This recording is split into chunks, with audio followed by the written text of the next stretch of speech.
So as we start, I got to start with some relevant history, right? And we have to be very clear about the context of your teaching, right?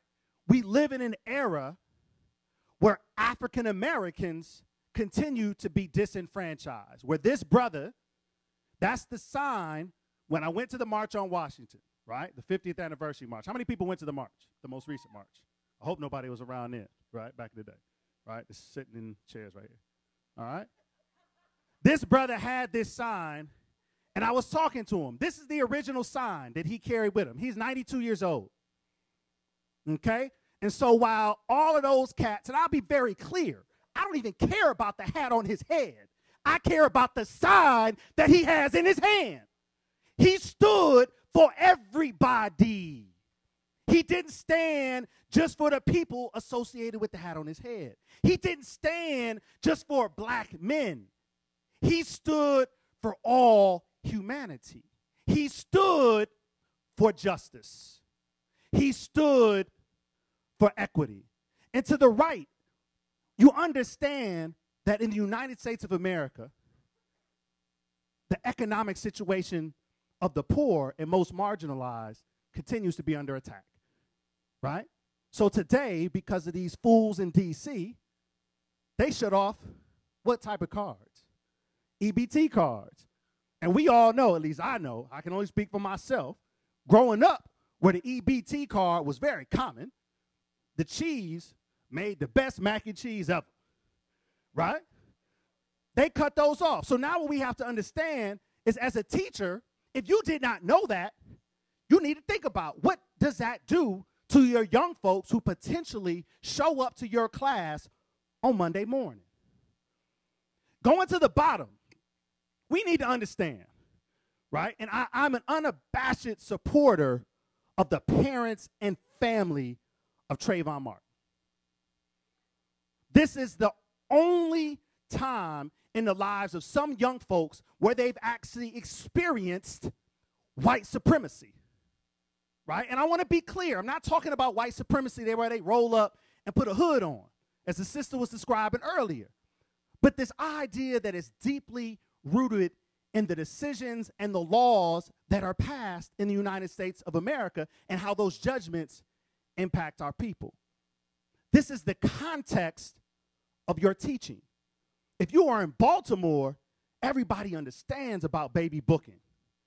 Raise your hand if you're in Baltimore and you heard about baby booking. Juvenile detention facility. If you're in Baltimore, go visit the juvenile detention facility so you can understand what young folks are faced with in this type of environment. This is the context of our teaching in urban spaces in particular, right? And you'll notice this quote from the sister on the bottom. Only in America can a dead black boy go on trial for his own murder. It's absurd. But yet he gets pulled over, this fool Zimmerman, with a pistol. He's still allowed to carry a gun.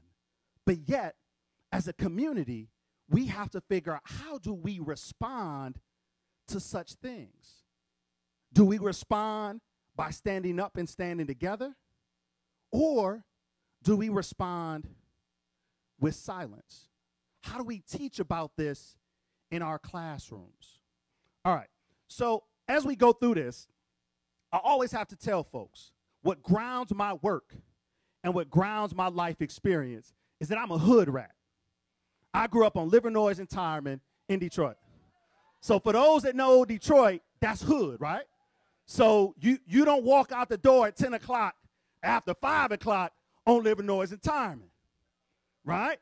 But they needed a few extra African-American males to go to U of D High.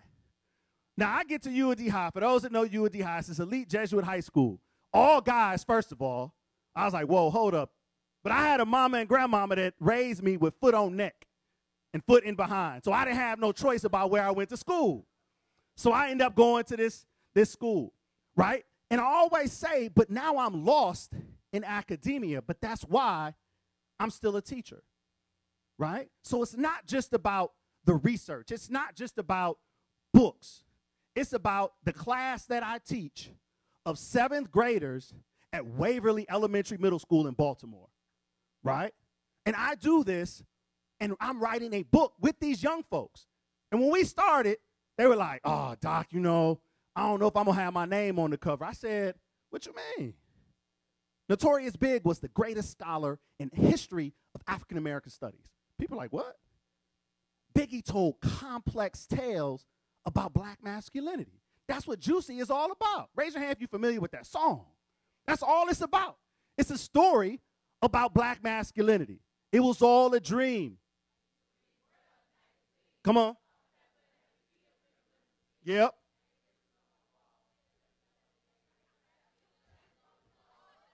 Come on. Yes. To match. Daha. Will make this fall. All right, so. All right. We can keep going with it. We need to get the DJ to spin that. That's the first song after. All right, so. The point of the story is that narrative defines my life experience. But then on the other side, Mos Def we were just talking about Talib earlier. Mos Def had this song called Mr. Nigga. How many people know that song? Right? So for all the real hip hop heads, they know that song. And it's his story of getting in first class and the lady looking like, excuse me, sir, are you supposed to be here? Right? And you can't even imagine. And everybody in this room has probably experienced that, especially for black men, right? You walk in the room and you got earrings and tats, and they like, you have a degree from where? Or I get on and I got on my Timbs and my hoodie, and they're like, excuse me, sir. I'm like, yes. Can I holler at you for a minute? What you need, right? But the reality of it is that these two narratives on opposite ends of the spectrum frame the reality of so many of your students, male and female, right? It's this idea that, yes, they live in this space that's been marginalized by society and social policy, but yet, as black folks in general, we've managed to be successful through resilience and not just by ourselves. Everybody in this room got to where they're at with somebody else. They didn't do it by themselves, right? You stood on the shoulders of somebody else. You had a supportive community. You had friends. You had friends that were hood rats and still are hood rats, but didn't want you to be a hood rat. Raise your hand if you got friends like that. They wanted something better for you, right? Yeah, everybody got a friend like that, and they still your homie. You know what I mean? But I always tell cats, when I go back to the D, floods on Wednesday nights, holla, I can't go after midnight because suspicious things happen at floods after midnight on Wednesdays, right? But at the same time, I'm still linked to my hood rat roots. So I always tell folks, don't get it twisted. The Dr. Simmons thing is from 9 to 5, so don't act crazy, right? Like, don't get it twisted. All right? So this frames my reality, but this is also why I teach. When I was a teacher, I had a classroom full of hood rats. Every year, I used to always say, look, man, can I get the non-hood rat class? They're like, oh, Simmons, we got you. I opened up the roll, and I taught in the neighborhood I grew up in. So I knew they uncles, I knew the brother, I knew they hood rat cousins, knew a whole story, right? So I see the list, I'm like, dang, it's going to be an interesting year. But I loved them. I didn't care what they came to school with. I didn't care what they came to school without. I loved all of my students. The ones that had two parents at home, the one that were raising themselves, and the ones that just got out of lockup the night before that I had to go bail out, right? I had one student who got his degree in electrical engineering from the University of Michigan. God bless him, right? Where the U of M folks at? All right. Y'all need to hold on for that W tonight against Penn State. Where the Spartans at? Oh, we'll keep y'all separated. Any Ohio State people in here? Whoa, yeah, we'll definitely keep y'all separated. So this cat calls me from lockup. This was after his mother told him, I'm leaving you there. Call Simmons. He get his call, he called me. Like, what, man? What? Collect call? He got in trouble for hot wiring cars at 14. He was good at it, too. So after the whole story, after he gets out, I said, man, how long did it take you to do all this? He's mad, man. I was in and out in like 10 seconds. I was like, dang, you should get a degree in engineering at some point. Lo and behold, he did. Right? True story. Right? And so Thomas graduates from University of Michigan. Now he's working for Ford Motor Company, doing whatever the heck he does out in California somewhere. Right? But the moral of the story is it's because of the hood rats, those that are viewed by the society as the throwaways, as to why I teach. And I guarantee you it's not a person in this room who's ever been in a classroom that hasn't had a student that somebody in society would much rather write off. Raise your hand if you believe that. Right? You all have them. Raise your hand if you were one of those kids that somebody wrote off. Right? Raise your hand. I got plenty of teachers that told me that quote up there. I'd never amount to nothing. And the reason they thought I would amount to nothing was because of my daddy. Right? And for me, I feel like I'm back at home because I was born in Atlanta because my mother and father went to Morehouse and Spelman. Right? But the narrative is that while he went to Morehouse, he did hard time at Leavenworth Federal Penitentiary. He thought that his economics degree was a good thing to use for money laundering. That didn't work out too well, right? So that frames my story, but also the commitment that my mother had to me as a strong black woman, as a strong Spelman woman, right? So the other piece of it is that I was raised by my mother and my grandmother in the lower right-hand corner, right? And so y'all can tell from the skin complexion, I got all mine from my daddy, right? But then there's other pieces that I was raised in Detroit, right? And my commitment to this work is all because of those things. So part of the thing that I want to encourage you to think about in the role of stories in your teaching is how do you share your life story with your students? Regardless of how different it is, regardless of whether you had two parents, one parent, foster home, adopted, you might have been raised by white folks. But whatever it is, how do you share that story with your students? So many teachers go into the classroom and never share their story with their students. They tell their students first day, open the book to page 35, answer 5 questions, close the book, see you later. Like, oh, damn, who does that, right? But there are teachers who do that. And we understand as African people, we're deeply rooted in relationships. We're deeply rooted in our connection to other people. So the first challenge that I have for you tonight is to think about ways, and this is all about your classroom. How do you share your narrative with your students? How do you share your story with your students? Because if you're not sharing your story and you think because you black and they black, that's going to work, that's nonsense. You being black, teaching in a room full of other black kids ain't enough. It's just not enough. It is about more than that. It is about your commitment to the social conditions of the community. It is about more than yourself. Young folks that you work with are not stepping stones to someplace else. Young folks that you work with need you in their lives. That's the fundamental basis of good teaching in city schools. So these are the students that are at the school that I've been working at for a few years. And so one of the things that's interesting is that these are the students that have already left. So they're probably about juniors in high school now. There's this empty desk. And so I've written about this empty desk several times in different iterations. And one of the students that's in that picture, I won't even point him out, he's not here anymore. So this idea, and it's not the first time that I had to bury a student, both either as a higher ed person or as a classroom teacher.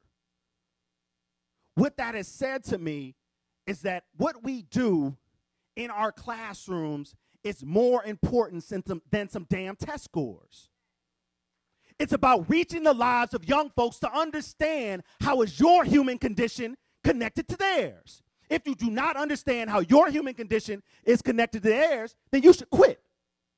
Go do something else. Do not do damage to our babies. So you need to ask yourself at the beginning of every day, what part of my human condition am I going to share with my young folks so that they can share part of their human condition with me? Education is about relationships. Because on 8 o'clock on West Baltimore, or if you're on the east side of Detroit on Mack and Bewick, I'm going to tell you something. Everybody Mack and Bewick? So Mack and Bewick, east side, right? East side. Anybody from the east side of their city? Yeah, right? But the point of the matter is that 8 o'clock in West Baltimore, your students don't care about your clothes. They don't care where you got your degree from. I mean, you could have a history degree from Harvard. Guess what? At 8 o'clock on Wednesday in West Baltimore, that ain't going to save you. But what will save you is the relationship that you have with your students. Your commitment to their humanity will save you, because that will tell them that you care about them deeply and not in a surface way. Good morning, how you doing, blah, blah, blah, blah, blah. But no, like, have you been to their home? Have you seen the inside of their refrigerator? Do you understand what they say when I haven't had anything to eat in 2 days? Because if you do not, and you've never looked into their eyes and asked them this, then you need to rethink your role in the classroom. You need to rethink your positionality as a black person in education. All right, so I want to tie this into kind of this legacy, right, and understanding our history, right? Raise your hand if you know Bell Hooks. All right, we in good company. Bell Hooks, folks. So Bell Hooks said that teaching was about service, giving back to one's community. For black folks, teaching, educating was fundamentally political because it was rooted in anti-racist struggle, right? And what we have to understand that education has always been political. It's a political act. For black folks, it was an act of liberation. It was about learning to read. It was about literacy. Understanding that if you could read, you could navigate the world in a particular way. It wasn't about whether you could, what's the latest thing, do the BSAs, SYUs on the MCAs, ACT, SAT. It wasn't about whether you were special ed and ADD, HD, whatever the letter is. It was about understanding that education was about teaching young folks how to think creatively. It was about teaching young people how to strategize for the liberation of our people. And as I always tell folks, most of our kids, in particular in urban schools, they get this thing called ABT, ain't been taught. That's all it is, ain't been taught. So the question is, for you on a day-to-day basis, how will you change this framework from ain't been taught to have been taught and been loved? Right? So it's not just about teaching. It's not just about putting them down on your resume and say, I was a teacher at X, Y, and Z school, and then go on about your business. It's about understanding what is the deep impact that you're going to have on the lives of these young folks. So a couple of things I want us to think about, because I want to dig into some practices that we know work. All right? So part of what we have found in your work, in our work, because this whole thing around education, it's a collective. And one of the mistakes we make whenever teachers go to workshops, professional development, it's always about the bottom part of that slide, what we do in our classrooms and schools. When in fact, the top part is essential, how we think about students, families, communities, ourselves, and each other. And I always tell teachers, if you don't love yourself, you cannot love kids. You got to love yourself. You got to love your kinky hair. You got to love your bald hair. You got to love your locks. You got to love your weave. You got to love whatever you got. You got to love, holler at me, right? Whatever it is. You got to love your red gym shoes. You got to love the fact that you're Ohio State Buckeye. You got to love whatever it is. If you don't love it, you can't love our kids. It's just not possible. So if you don't love yourself, take a break. go figure out how to love yourself. Because that's an important part of our identity, right? All right, so I want to talk about caring and respect as some final pieces of our legacy and some things that come up in the research that I've done on working in schools. So caring.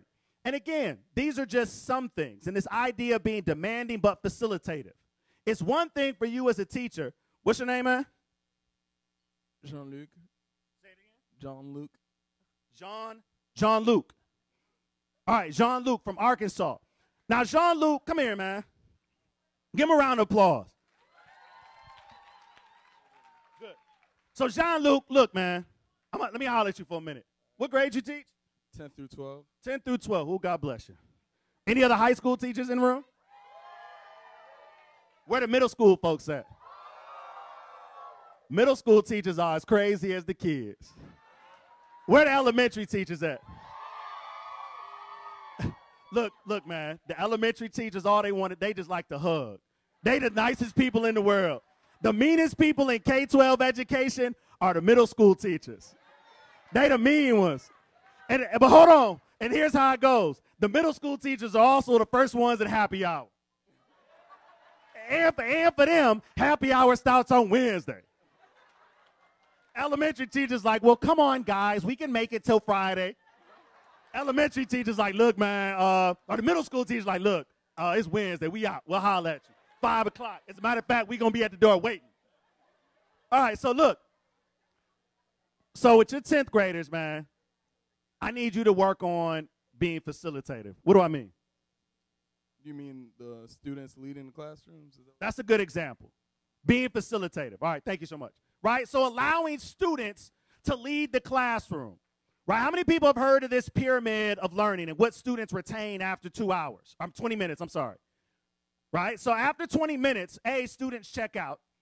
Right, so if you're standing there lecturing for 20 minutes or longer, shut up and sit down. Because the research tells us it don't work. Right, hence the reason why so many people do poorly in first-year science courses. So it's not the students at the university, it's the faculty. Right? They stand there and they lecture, and they say, Jean, what is X, Y, Z, da-da-da-da-da, and they done been talking like 35 minutes. And you're like, man, shut the hell up, I'm trying to go. It's true. Well, students in K-12 had the same reaction, right? So part of this idea of being facilitative is that you are understanding that you can be demanding, but you have to facilitate learning. It's not just about telling students what to do. It doesn't work that way. The last thing on this slide I want to talk about is being patient with persistence, right? Raise your hand if you're a patient person. Come on up here, sister. Yeah, here we go. You're a high school teacher, right? Middle school. Well, we know you ain't patient. What's your name? Kiara. Where you from? Philadelphia. Philly in the house. All right, so, Kiara, are you patient? I'm working on it. You're honest. You're honest. Do you have colleagues that are patient? To a certain extent, yes. Are you persistent? Definitely. Are you consistent? Definitely. But you're not patient. Something's not adding up, I guess. So she's working on it. Thank you so much. I appreciate that. So she's honest. So part of it is understanding that we have to be patient, but we also have to be persistent. So it's not like saying to the kids, all right, well, the grades are due or the book report is due on Friday. I'm going to give you a 3-week extension. No, Chief. It's due on Friday. But my persistence is I'm going to work with my students and go to the library with them. If they don't know where the library is, I'm going to meet them at the library, right? So understand that teaching is not a 9 to 3 or 8 to 3, whatever type of job. If you ain't putting in 60 hours or more, you ain't teaching. You might be good at it, but you ain't great. 40 hours, you suck. I'm being honest. Raise your hand if anybody in here works 40 hours a week. Ain't nobody going to admit to it. Raise your hand if you working at 60 plus. Raise your hand if you 70 plus. Right? So it's folks in here that are on that grind. Right? So we got to understand. How many hours you work in a week, man? A lot. How many? I don't know. A lot? You sure? All right. So People are working a lot of hours, and that's what this whole idea of persistence is. The other thing that comes out, and this is all based on not only contemporary research, but things we understand about the practices of teachers, of black teachers, pre-1954. All right, so we understand this idea of caring and respect. They were two essential elements in African-American teachers before 1954. What happened in 54? Brown versus Board of Ed. And what did that do, aside from mess up a lot of the schools, which is no other conversation? What did it do? Integrated the schools. Did it really integrate or did it desegregate them? It desegregated the schools. Like, people have to understand, they didn't integrate nothing. They desegregated the schools. And in fact, if you look at a New York Times census map, schools and communities are more segregated now than they were before, right? So that's a problem.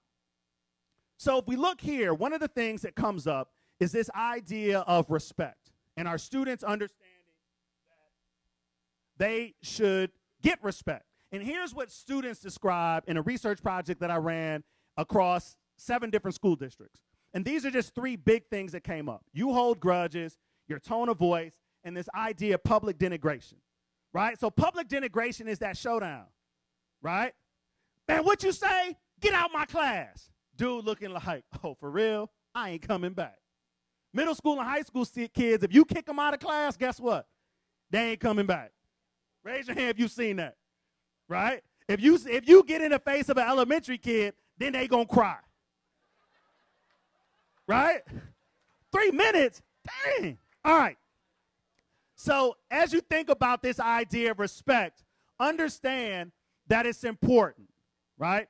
So a few other things is that as you think about, and these are some best practices that have come out of the research that I've done in Baltimore, 4 schools in Detroit, 4 schools in Oakland, and surprisingly, a school in Omaha, Nebraska. I never thought that there were black people in Omaha. Yeah. Oh, you from Omaha? Yeah. Y'all got a hood in Omaha, too. You know, the small town hood's crazier than the big town hood because they ain't got nothing else to do but to thug. You know what I mean?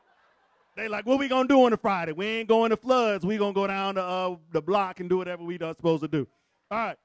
So these 5 things are things that you can take with you. This idea of engaging lessons, positive relationships, high expectations, and setting procedures for things, but having sufficient flexibility, right? So don't be so dogmatic with your rules that if a kid shows up 5 minutes late, you kicking them out of class. That doesn't make any sense. Hey, you don't even know why they're late. You got to be flexible. The other part is lots of patience, love, and resilience. Okay, I'll give everybody my email address, so if you want a copy of this slide, I can get it to you. So we'll skip that. So I got 2 minutes. 2 minutes? Just about? All right. So the last 2 minutes, I want to put this up here because this is important. And it's not this whole idea of loving your kids to the point where you are hugging them every day. That's not what I'm suggesting.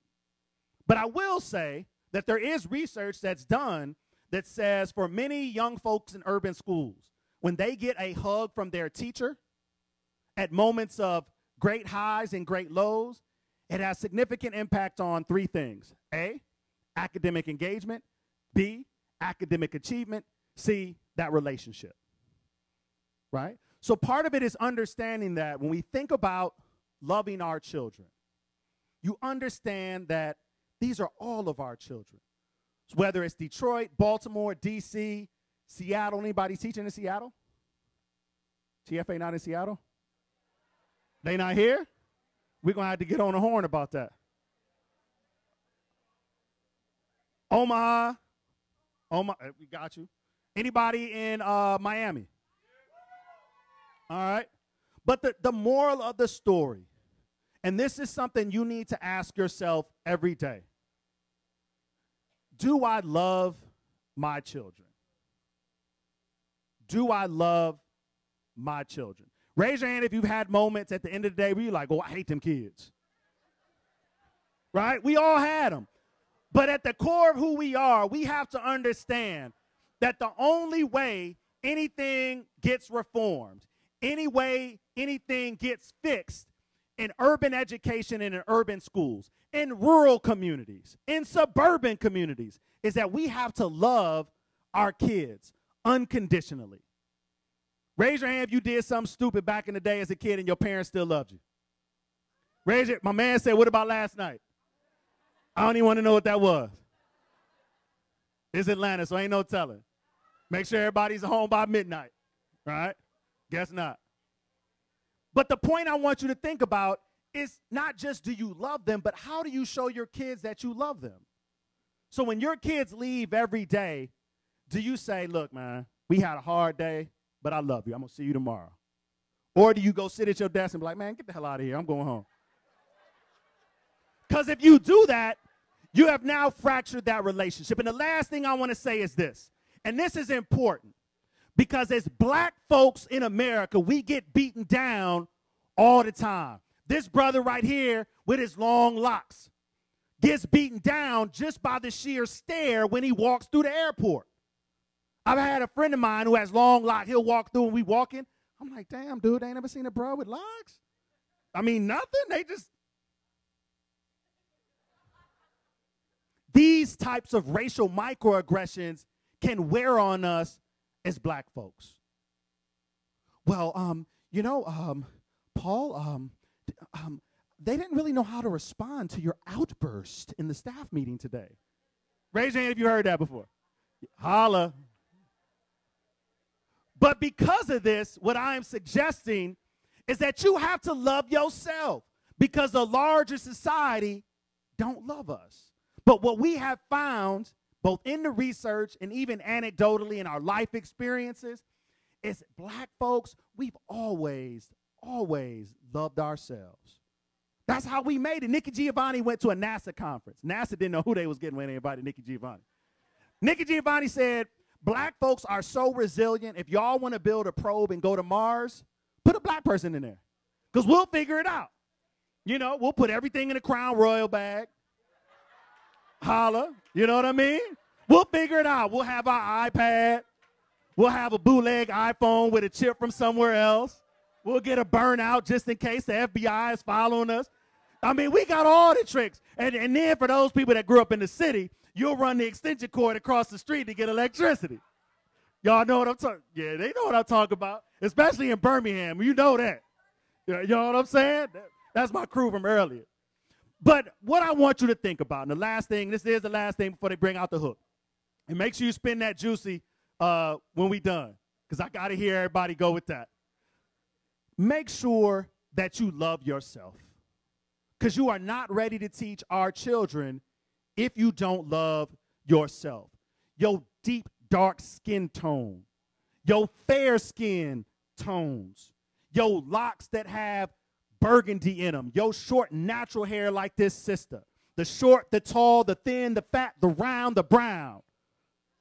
Understand that we have to love ourselves. Thank you, and God bless everybody.